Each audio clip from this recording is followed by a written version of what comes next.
Maka kata Yesus kepada mereka, "Aku berkata kepadamu, sesungguhnya jikalau kamu tidak makan daging Anak Manusia dan minum darahnya, kamu tidak mempunyai hidup di dalam dirimu. Barang siapa makan dagingku dan minum darahku, ia mempunyai hidup yang kekal, dan aku akan membangkitkan dia pada akhir zaman.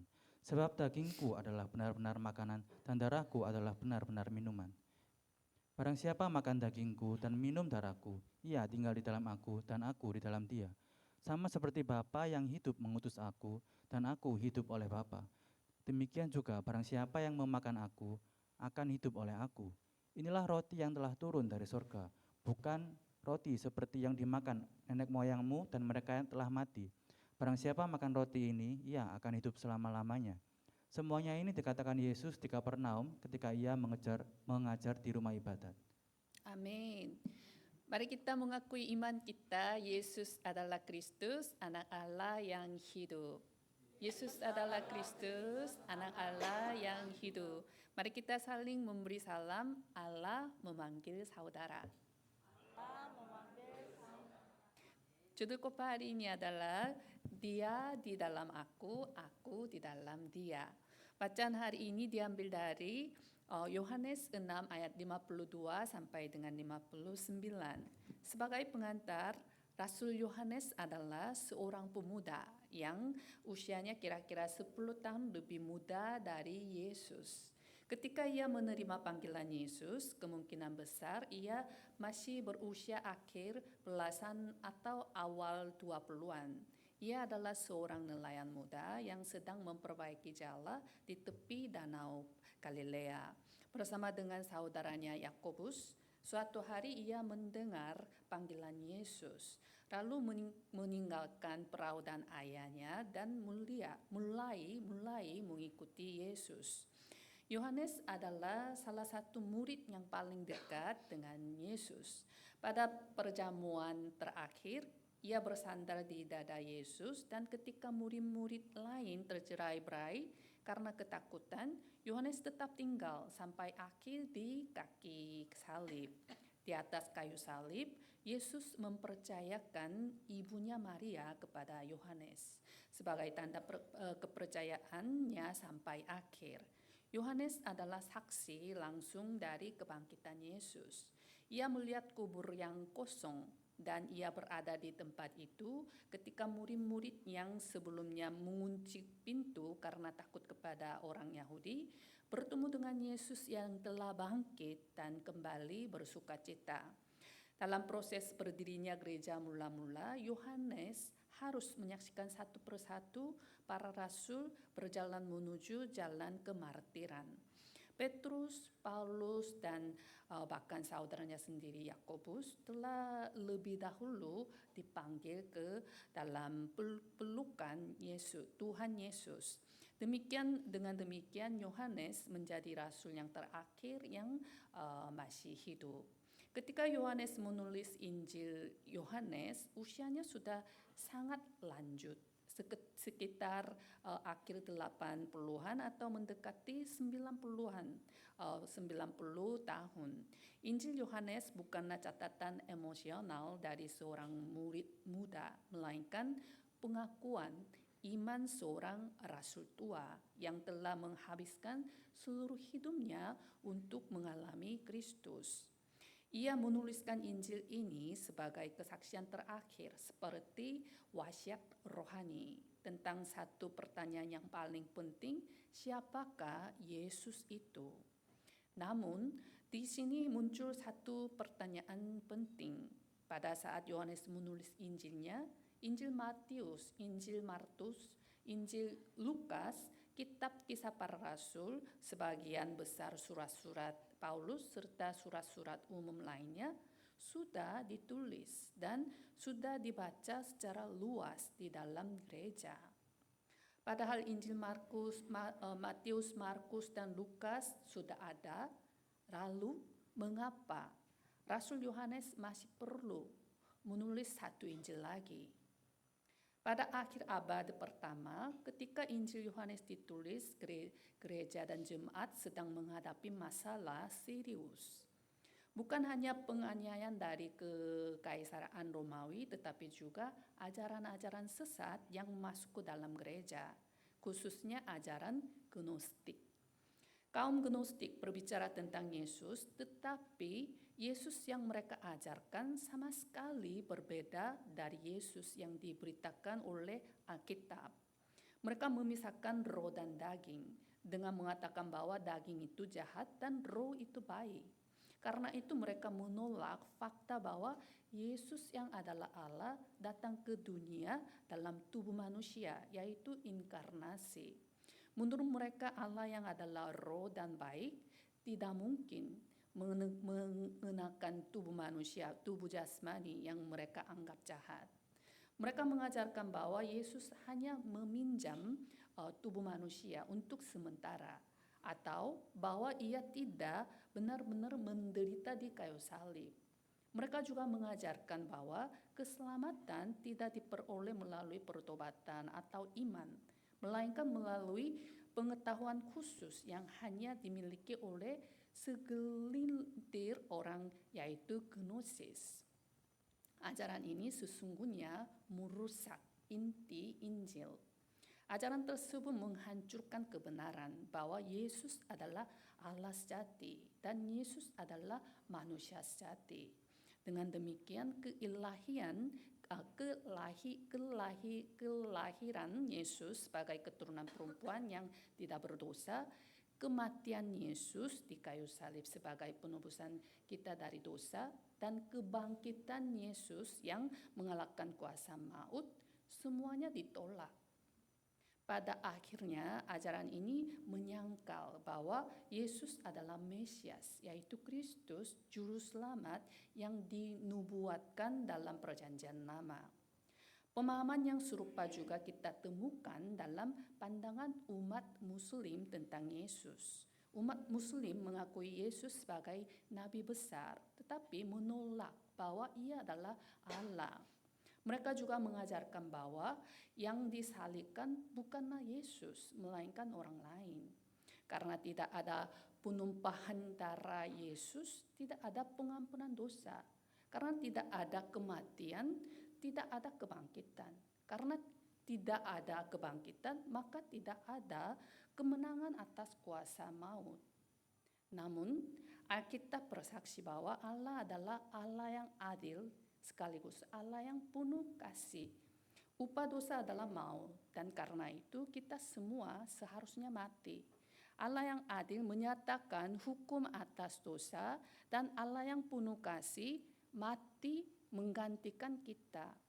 Ketika kita masih berdosa, Kristus telah mati untuk kita, dan dengan itu Allah menunjukkan, membuktikan kasih-Nya kepada kita.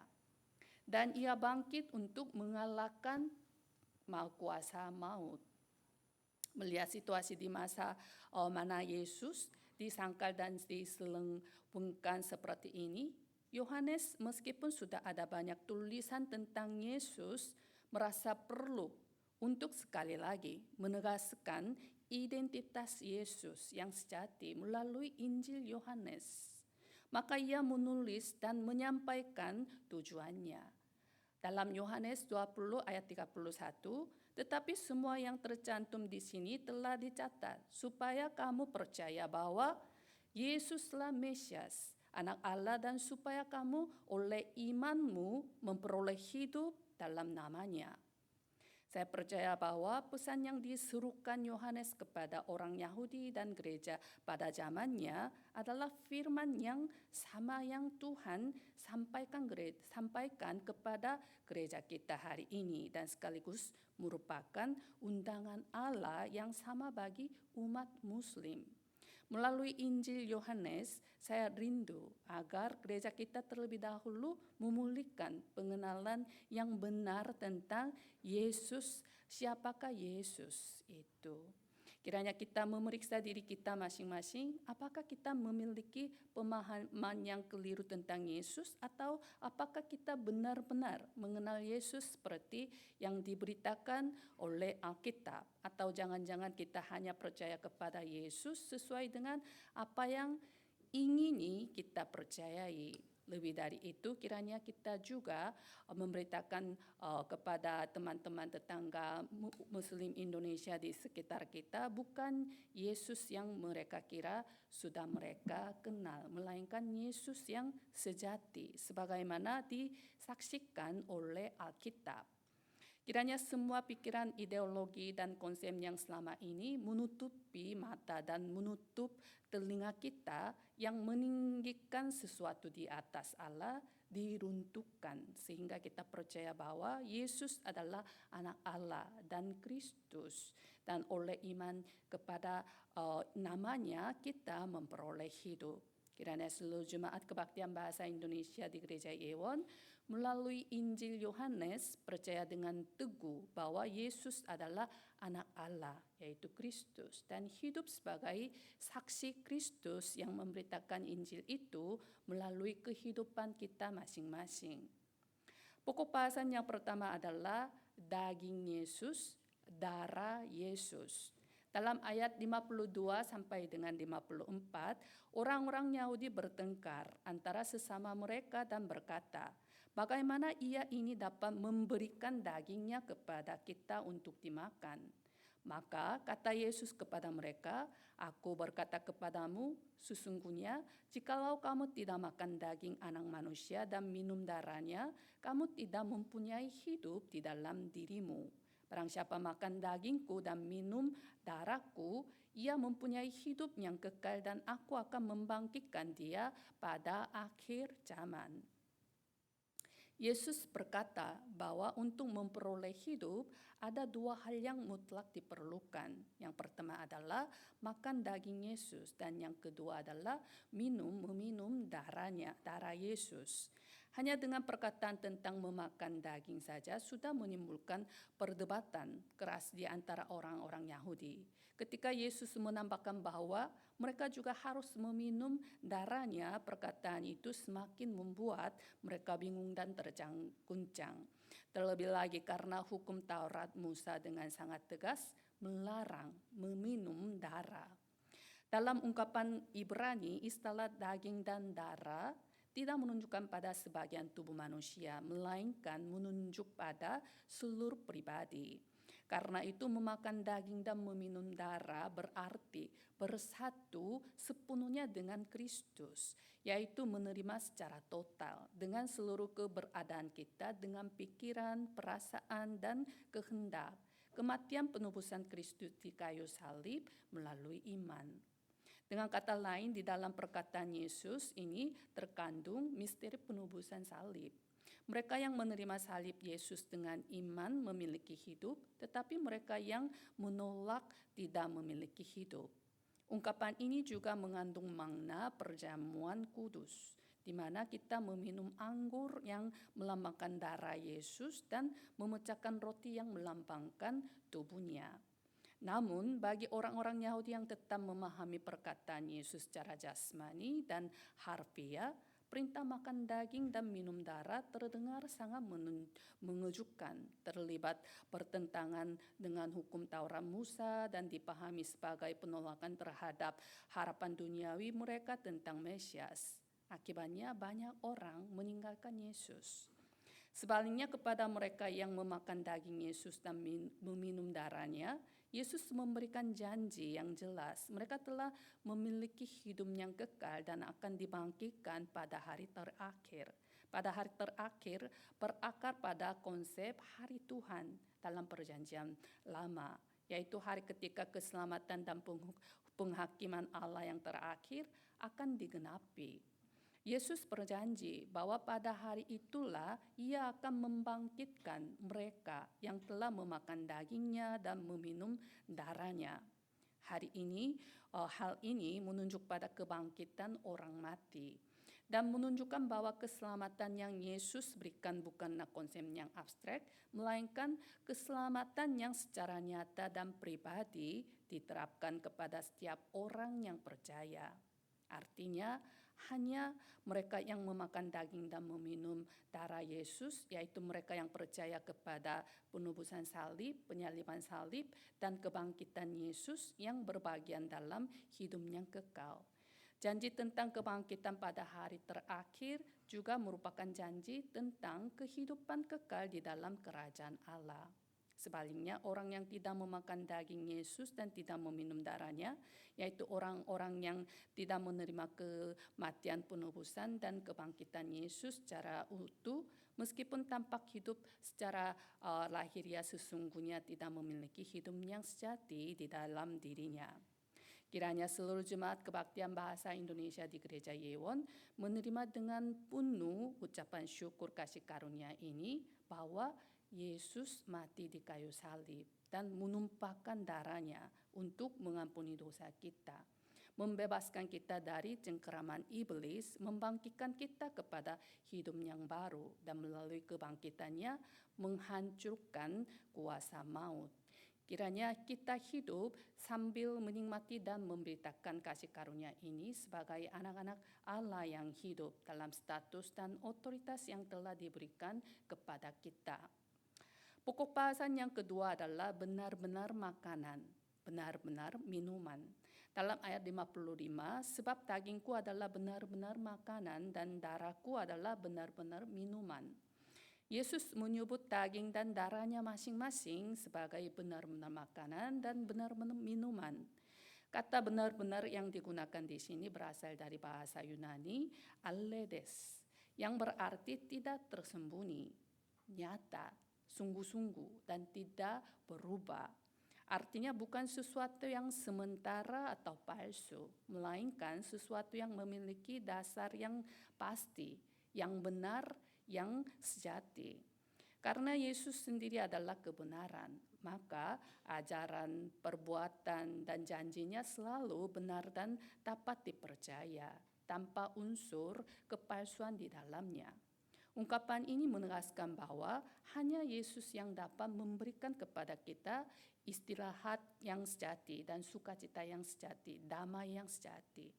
Oleh sebab itu, orang yang percaya kepada Yesus bukan hanya dijamin memperoleh hidup yang kekal di masa depan, tetapi juga dapat menjalani kehidupan dengan sukacita dan kepuasan yang sejati di dunia ini secara nyata dan aktual. Yesus kemudian melanjutkan firman-Nya ayat 56, barang siapa makan dagingku dan minum darahku, ia tinggal di dalam aku dan aku di dalam dia.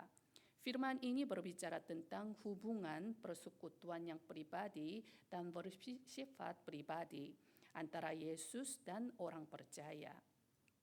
Sebagaimana Bapa dan Anak adalah satu, demikian pula orang yang percaya kepada Yesus masuk dalam hubungan yang tidak terpisahkan dengan Dia dan menikmati persekutuan rohani yang mendalam. Dalam Yohanes 17 ayat 11, peliharalah mereka dalam namamu, yaitu namamu yang telah engkau berikan kepadaku, supaya mereka menjadi satu sama seperti kita. Persekutuan dengan Kristus ini juga merupakan jaminan akan kehidupan yang berbuah. Yesus menggambarkan hubungan antara dirinya dan orang percaya seperti pokok anggur dan ranting-rantingnya.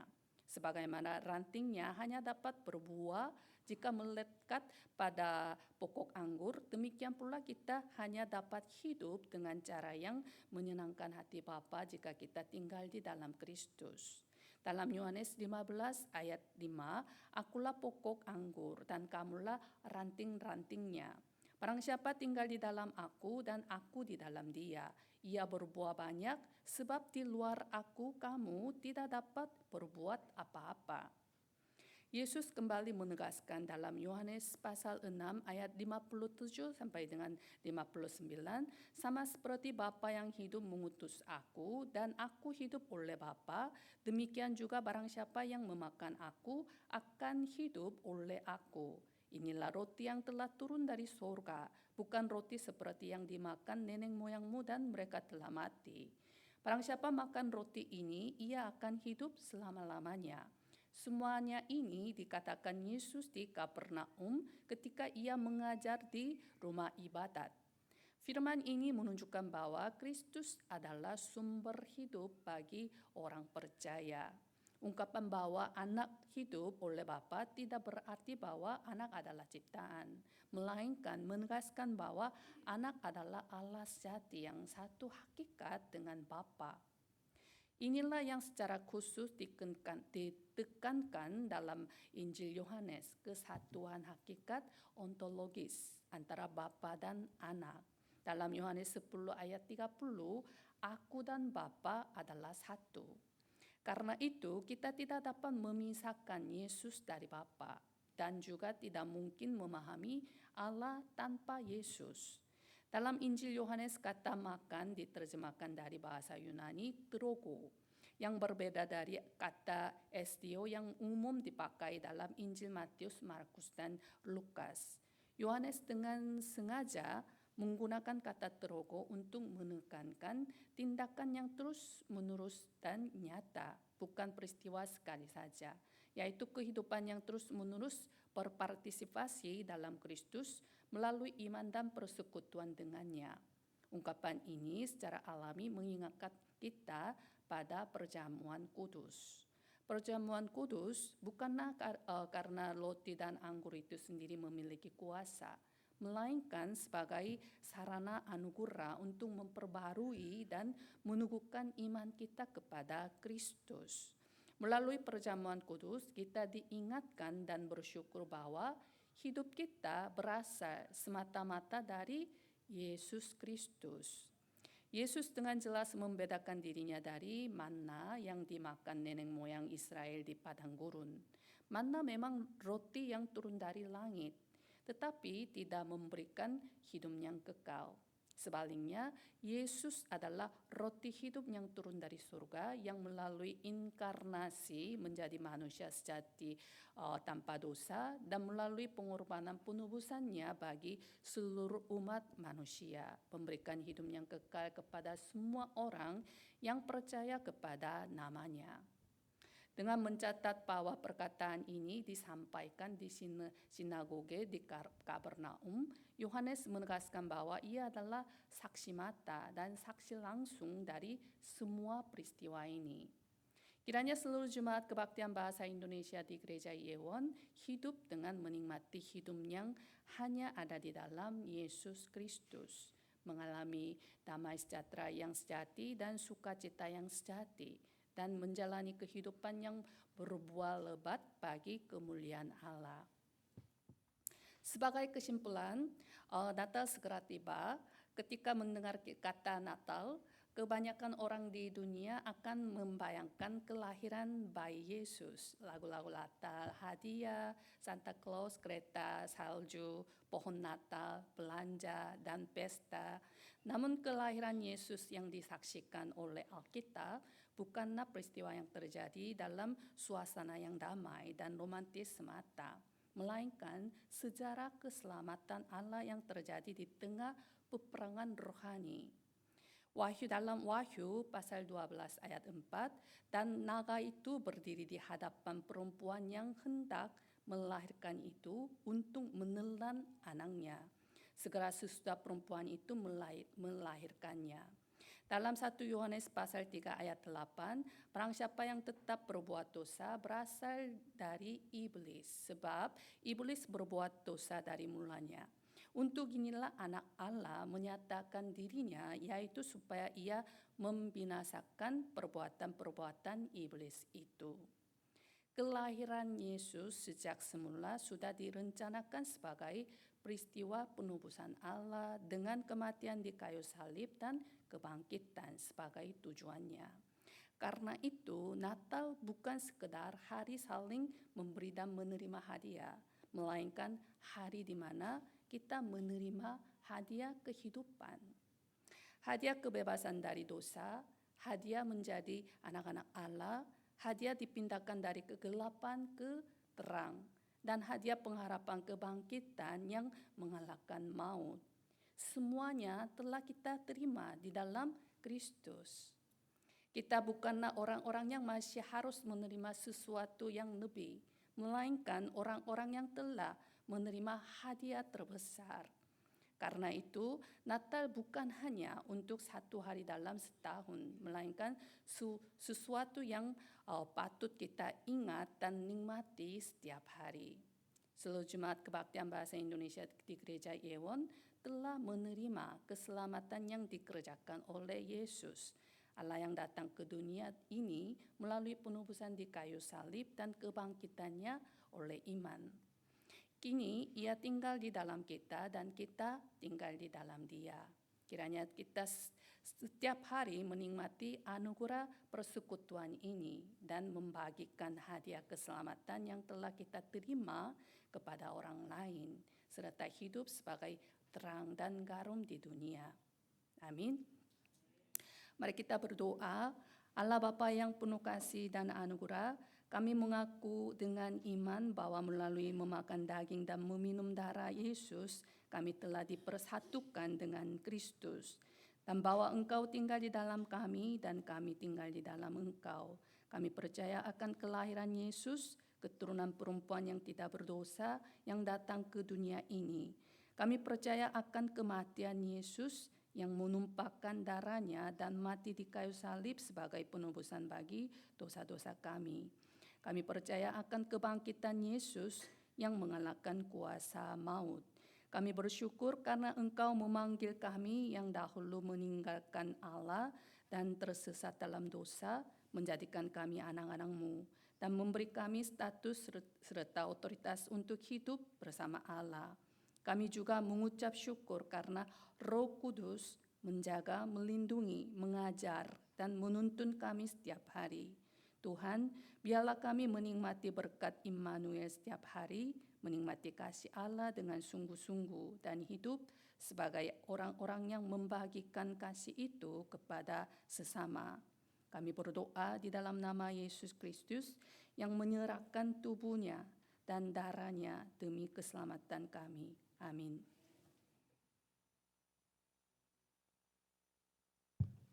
Sekarang saatnya waktu pengumuman gereja.